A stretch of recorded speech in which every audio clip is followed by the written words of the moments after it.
নমস্কার বন্ধুরা, এই মুহূর্তের গুরুত্বপূর্ণ ওয়েদার আপডেট। কার্তিক মাসের শেষেই শীতের আমেজ দুই বাংলা জুড়ে।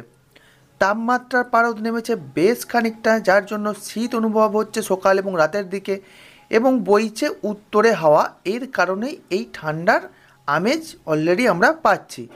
এরই মাঝে বঙ্গোপসাগরে ঘনাচ্ছে একটি নতুন নিম্নচাপ এবং মিড ট্রপোস্ফিয়ার লেভেলে সক্রিয় রয়েছে একটি পশ্চিমী ঝঞ্ঝা, যার জেরেই উত্তরবঙ্গের দুই জেলাতে বৃষ্টিপাত হতে পারে এবং উত্তরবঙ্গের বাকি জেলাগুলি ও পাশাপাশি দক্ষিণবঙ্গের যে সমস্ত জেলাগুলি রয়েছে সেই সমস্ত জেলাগুলিতে আজ এবং আগামী কয়েকদিনের ওয়েদার ঠিক কেমন থাকবে এবং বঙ্গোপসাগরে যে নিম্নচাপটি ঘনীভূত হচ্ছে সেই সম্পর্কিত বিষয়ে লাস্ট ওয়েদার আপডেট কি উঠে আসছে সেই সমস্ত কিছু জেনে নেব এই ভিডিওটির মাধ্যমে। তাই ভিডিওটিকে শেষ পর্যন্ত দেখতে থাকুন এবং ভিডিওটি ভালো লাগলে ভিডিওটিতে অতি অবশ্যই একটি লাইক করবেন এবং চ্যানেলে নতুন হয়ে থাকলে চ্যানেলটিকে সাবস্ক্রাইব করতে ভুলবেন না। ইতিমধ্যেই রাজ্যে প্রবেশ করছে হু হু করে উত্তরে শীতল হাওয়া, যার জেরেই উত্তর থেকে দক্ষিণ সর্বত্রই তাপমাত্রা অনেকটাই নেমেছে এবং শীতের আমেজ অনুভব করতে পারছে রাজ্যবাসী। এবং আগামী 2 থেকে 3 দিনে এই তাপমাত্রা আরও 2 থেকে 3 ডিগ্রি সেন্টিগ্রেড পর্যন্ত নেমে যেতে পারে। তবে পুরোপুরিভাবে জাঁকিয়ে শীত কিন্তু এখনও পড়েনি, পড়তে এখনও বেশ কিছুদিন বাকি রয়েছে। আজ পুরুলিয়ার সর্বোচ্চ তাপমাত্রা হতে পারে 30 ডিগ্রি সেন্টিগ্রেড এবং সর্বনিম্ন তাপমাত্রা আজকে ছিল সকালের দিকে 14 ডিগ্রি সেন্টিগ্রেড এবং আজ কলকাতা সর্বনিম্ন তাপমাত্রা ছিল 20 ডিগ্রি সেন্টিগ্রেড এবং সর্বোচ্চ তাপমাত্রা হতে পারে 30 থেকে 32 ডিগ্রি সেন্টিগ্রেডের আশেপাশে।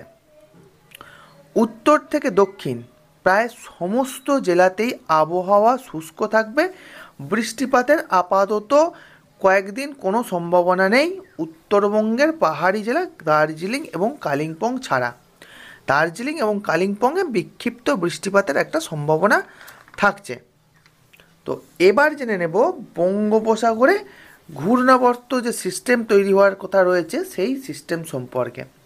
তো আগামী 24 তারিখ অর্থাৎ 24শে নভেম্বর বঙ্গোপসাগরে একটি ঘূর্ণাবর্ত সিস্টেম তৈরি হতে পারে এবং যদি এই ঘূর্ণাবর্ত সিস্টেমটি ঘনীভূত হয় তো তার জেরে দেখতে পাচ্ছি কি যে আমাদের দক্ষিণ ভারতের উপকূলের কাছে বেশ কিছু জেলায় বৃষ্টিপাত হতে পারে এবং তার প্রভাব কিছুটা বাংলার ওপরেও পড়তে পারে। তবে এই বিষয়ে আরও বেশ কিছুদিন অপেক্ষা করতে হবে আমাদেরকে, পুরোপুরি বিষয়টাকে পর্যবেক্ষণের মধ্যে রাখতে হবে যে নিম্নচাপটি ঠিক কোন দিকে আসতে চলেছে এবং বাংলায় তার প্রভাব ঠিক কতটা পড়তে চলেছে। তবে এই সংক্রান্ত একটি সম্পূর্ণ ভিডিও নিম্নচাপের বিষয়ের ওপরে আমি আজকে সন্ধ্যার দিকে এই চ্যানেলে আপলোড করব। তাই যদি আপনি নিম্নচাপ সম্পর্কিত সমস্ত তথ্য যদি আপনি জানতে চান তাহলে চ্যানেলটিকে অতি অবশ্যই সাবস্ক্রাইব করে রাখবেন, যাতে আমি আজ সন্ধ্যায় ভিডিওটি ছাড়া মাত্রই আপনি ভিডিওর নোটিফিকেশানটি পেয়ে যান। এবং ভিডিওটি যদি এখনের ভিডিওটি যদি ভালো লেগে থাকে তাহলে ভিডিওটিতে অতি অবশ্যই একটি লাইক করবেন এবং ভিডিওটি শেষ পর্যন্ত দেখার জন্য আপনাকে অসংখ্য ধন্যবাদ।